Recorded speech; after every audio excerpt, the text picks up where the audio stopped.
This video will show you how the built-in performance shaping factors, or PSFs, in the Improved Performance Research Integration Tool work. IMPRINT stands for the Improved Performance Research Integration Tool. It is a manpower, personnel, and training prediction tool owned by the U.S. Army Research Laboratory and developed by Alion Science and Technology.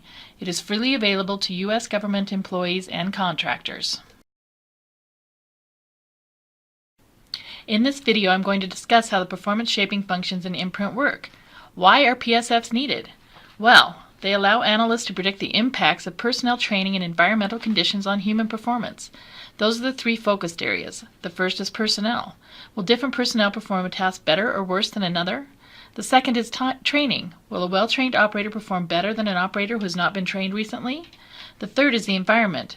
What is the impact of noise, vibration, or temperature on human performance? That's the reason PSFs are used. Over time, there has been many studies to understand the impact of certain stressors on human performance. We've used these research studies to develop algorithms that could be added to IMPRINT. As of version 4.6, there are 10 default PSFs: heat, cold, noise, MOPP gear, sleepless hours, personnel, training, vibration, level A, and weight load. There are also 8 additional PSFs that were developed as plugins to IMPRINT and can be optionally installed. In this video, I'm going to focus on the default PSFs.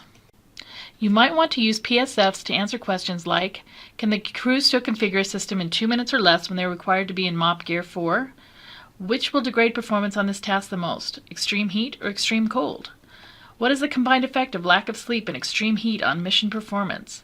Which stressor will degrade time and accuracy the most on certain tasks? Which group of tasks will be degraded in terms of performance the most by a certain stressor? It makes sense, and the research supports that different PSFs impact tasks in different ways. For example, you would expect having to wear gloves would impact fine motor tasks, but not cognitive or visual tasks. The way that IMPRINT takes this into account is via what are called taxons. Taxons are used to describe the abilities required to perform each task. Similarly, each PSF has degradation factors that are linked to taxons as well. There are 9 taxons in IMPRINT, and up to 3 can be assigned to any one task. Since taxons are the link between PSFs and tasks, if you want to use the PSF functionality, you must assign taxons to tasks. The table shown here lists the 9 taxons in IMPRINT. It also provides a definition and an example for each taxon. For example, the visual taxon has a definition of requires using the eyes to identify or separate targets or objects. An example would be seeing something move and then recognizing it as an enemy tank. The other taxons are cognitive numerical, cognitive information processing problem solving, fine motor discrete, fine motor continuous, gross motor heavy, gross motor light, communication, read and write, and communication oral.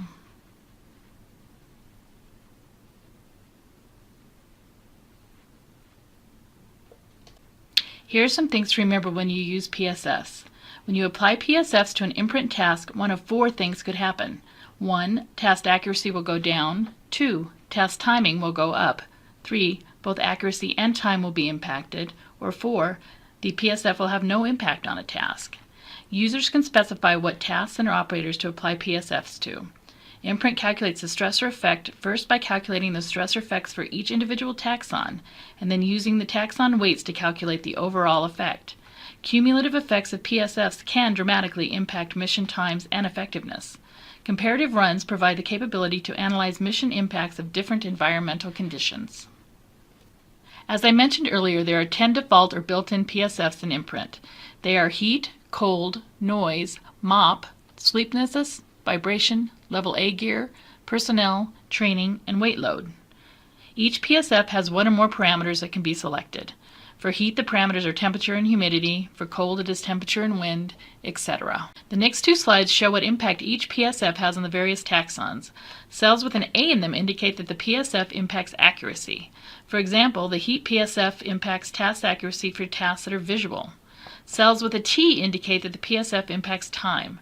For example, cold impacts fine motor discrete task times. Cells that have a T/A indicate both time and accuracy are impacted. Level A gear impacts both time and accuracy for visual tasks. Blank cells in the table do not necessarily indicate that a particular stressor does not have any impacts on that task type. It does indicate, however, that research is lacking and no algorithms have been developed for those intersections. Algorithms developed for the imprint stressors are typically based on controlled data collection trials of subjects performing very focused and standardized tests. For example, the Level A gear, which is full chemical protection gear, algorithms were developed with subjects performing standard pegboard and mirror tracing tests. It was determined that these tests mapped to the three taxons: visual, cognitive information processing, and fine motor discrete. And test results fed both time and accuracy algorithms for tasks with those taxon components. Just because there is no letter in the cognitive numerical cell does not mean that Level A gear may not impact those types of tasks. It just means that insufficient data exists to determine the impact. This slide shows 6 of the PSFs. The heat, cold, noise, MOPP, sleeplessness, and Level A are shown here. This slide shows the same information as the previous, but for the remaining 4 PSFs: personnel, training, weight load, and vibration. Now we will go over a couple of examples. The first is very simple, where only one taxon is assigned to a task. We will assume that we have one task that is 100% visual. The task has a mean time of 10 minutes with no standard deviation. If we ran this model with no PSFs applied, we would expect the task performance time to be 10 minutes. We are going to apply the Level 4 MOPP gear to PSF to this task. MOPP Level 4 means that the operator is wearing an overgarment and helmet, vinyl overboot, mask and hood, as well as gloves. Now I will go over what IMPRINT does behind the scenes. IMPRINT uses taxons to apply the PSF degradation factors. The research shows that the time degradation factor for visual tasks with MOPP Gear 4 is 1.6. Next, IMPRINT subtracts 1 for the factor, then multiplies by the weight, in this case 1.0 or 100%, so the value is 0.6. Next, IMPRINT adds 1 and multiplies the task time with the factor.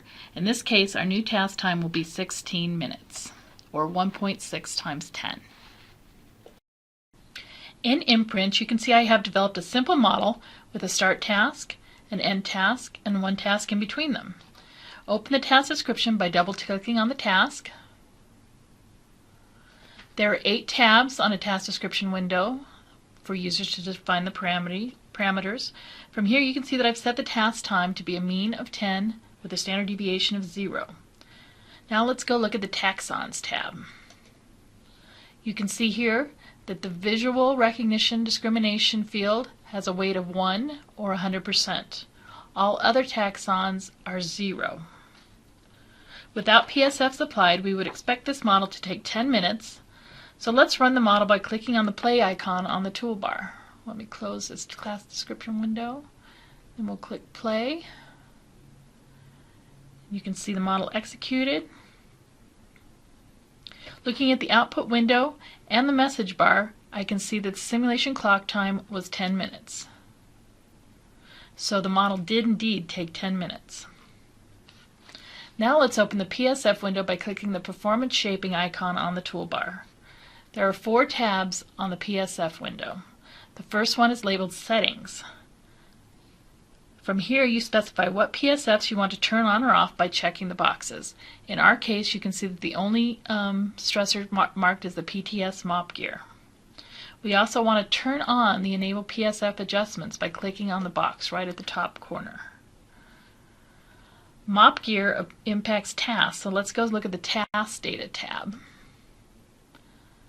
From here you specify what tasks will have the PCF applied and select any parameters.